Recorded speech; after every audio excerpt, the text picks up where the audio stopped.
What's up, guys? Welcome to your 150th Android tutorial for the new Boston, and just want to say congratulations for getting this far. I know we've gone kind of quick in some places, been pretty boring lately, so I apologize for that. Just been trying to get all these tutorials done, and so my humor just went down the drain.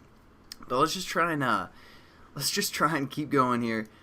First thing, if you guys notice, I just deleted pretty much our get method, and we're just starting again brand new from within this class. We're going to actually parse some data from Twitter using JSON, which is JavaScript object notation, and we're just going to read some information from basically the JSON URL, which I'll kind of explain what it looks like and all that stuff as we go. But first, we're going to create a new method within our class that returns a JSON object. So we're just going to say public JSON object. It's the type that it's going to return, and we're going to call this last tweet, something like that. And we're going to get passed in a string that is going to be the user name, something like that. And we also want to throw some exceptions, so we're going to say throws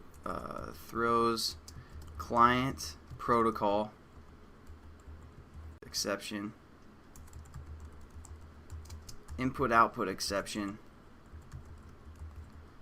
and a JSON exception or JSON exception.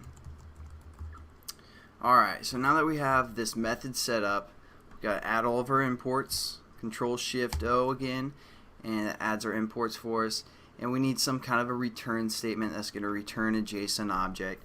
We'll get to that in a second. The first thing that we want to do again is have an HTTP client that's going to basically be a default, so we're going to set that up above our class so we can refer to it everywhere else. So HTTP client, and we're going to say this client is again, just keep things kind of familiar there. Then our onCreate method, we might say client is equal to new default HTTP client, just standard default client. Nothing new for the most part. Again, just add our imports. Alright, so now let's get into it. Basically, mainstream websites that use some kind of JavaScript, object notation or JSON allows that to be public, so people like us can pull some of the information and use it in our applications. And Twitter has a JSON that we can actually pull some information from, and you can search like Twitter JSON, and a lot of top few results will show you the actual website link that you guys can get some information from, and what type of JavaScript notation it is. For this one, what we're going to do is we're going to set up that URL above our class, because it's not going to change. So we're just going to say final static string, and we're just going to call this URL, something like that. And what we're going to do is we're going to refer to the JSON string called http://api.twitter.com/1/statuses/timeline.json. So that's the one that we're going to use. Again, you can just search in Google to find different types and see which, what it does. And for this one, it just kind of pulls up, I think, the last few tweets or something.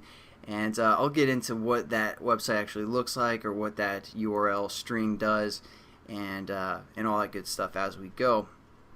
But now what we want to do is we just want to build a string builder.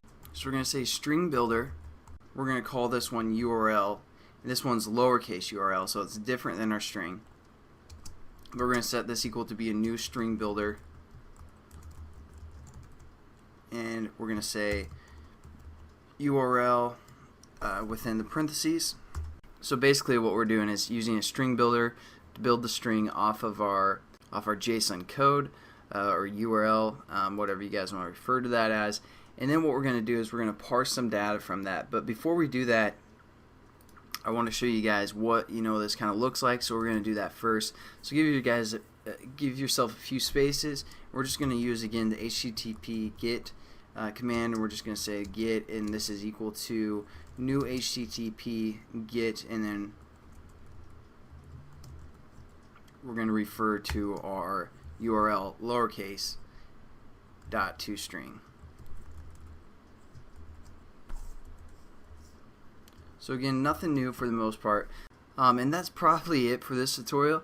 We haven't done too much, but we do now kind of understand that some mainstream services like Twitter allow some JSON references that we can pull some data from and use, and our application actually doesn't do all of that work. It's Twitter that's doing the work, and we're just pulling some of the data. So that's probably the lesson for today, but we're going to get into setting up this last tweet method to return a JSON object, and I'll catch you guys in the next tutorial. Have a good one.